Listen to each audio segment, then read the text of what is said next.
Complete Works of Swami Vivekananda. Volume 5. Interviews. On the Bounds of Hinduism. Prabhupada Bharata, April, 1899. Having been directed by the editor, writes our representative, to interview Swami Vivekananda on the question of converts to Hinduism, I found an opportunity one evening on the roof of a Ganga houseboat. It was after nightfall, and we had stopped at the embankments of the Ramakrishna Math, and there the Swami came down to speak with me. Time and place were alike delightful. Overhead the stars, and around, the rolling Ganga. And on one side stood the dimly lighted building, with its background of palms and lofty shade trees. I want to see you, Swami, I began, on this matter of receiving back into Hinduism those who have been perverted from it. Is it your opinion that they should be received? Certainly, said the Swami, they can and ought to be taken. He sat gravely for a moment, thinking, and then resumed. Besides, he said, we shall otherwise decrease in numbers. When the Mohammedans first came, we are said, I think on the authority of Ferishta, the oldest Mohammedan historian, to have been 600 millions of Hindus. Now we are about 200 millions.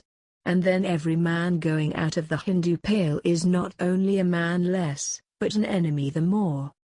Again, the vast majority of Hindu perverts to Islam and Christianity are perverts by the sword, or the descendants of these. It would be obviously unfair to subject these to disabilities of any kind. As to the case of born aliens, did you say? Why, born aliens have been converted in the past by crowds, and the process is still going on. In my own opinion, this statement not only applies to aboriginal tribes, to outlying nations, and to almost all our conquerors before the Mohammedan conquest, but also in the Purânas. I hold that they have been aliens thus adopted. Ceremonies of expiation are no doubt suitable in the case of willing converts, returning to their mother church, as it were. But on those who were alienated by conquest, as in Kashmir and Nepal, or on strangers wishing to join us, no penance should be imposed. But of what caste would these people be, Swamiji? I ventured to ask.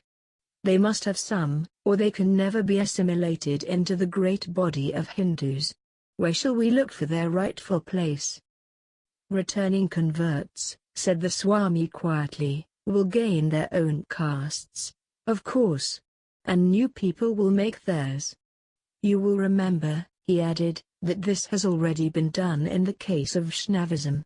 Converts from different castes and aliens were all able to combine under that flag and form a caste by themselves, and a very respectable one too. From Ramanuja down to Chaitanya of Bengal, all great Vaishnava teachers have done the same. And where should these new people expect to marry? I asked. Amongst themselves, as they do now, said the Swami quietly. Then as to names, I inquired. I suppose aliens and perverts who have adopted non-Hindu names should be named newly. Would you give them caste names, or what? Certainly, said the Swami, thoughtfully, there is a great deal in a name. And on this question he would say no more. But my next inquiry drew blood. Would you leave these newcomers, Swamiji, to choose their own form of religious belief out of many visaged Hinduism? Or would you chalk out a religion for them? Can you ask that? He said. They will choose for themselves. For unless a man chooses for himself, the very spirit of Hinduism is destroyed. The essence of our faith consists simply in this freedom of the Ishta. I thought the utterance a weighty one, for the man before me has spent more years than anyone else living, I fancy, in studying the common bases of Hinduism in a scientific and sympathetic spirit, and the freedom of the Ishtu is obviously a principle big enough to accommodate the world. But the talk passed to other matters, and then with a cordial good night this great teacher of religion lifted his lantern and went back into the monastery, while I by the pathless paths of the Ganga, in and out amongst her crafts of many sizes, made the best of my way back to my Calcutta home.